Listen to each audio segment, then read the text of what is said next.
साधन कार्यकर्त्याचा कार्यकर्ता होण्यापेक्षा भक्कम नेतृत्व स्वाभिमानी नेतृत्व असणाऱ्या नेत्याचा कार्यकर्ता व्हा एवढं पहिल्यांदाच अण्णा समोर बोलायचं म्हणजे तसं सुरुवातीला चिडवलं झाला माझा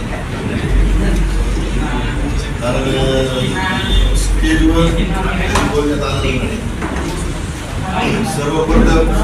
सर्व महामानवास अभिवादन लोकप्रिय बीड जिल्ह्याचे लोकप्रिय नेते माननीय क्षीरसागर साहेब तसेच मंचावर उपस्थित मान्यवर आणि माझ्यासाठी जेवढे तुम्ही भरपूर संख्येने आलेले माझे मित्र व बंधू मी सर्वांचे आभार व्यक्त करतो. आता काय ना आमच्या वार्डामध्ये आतापर्यंत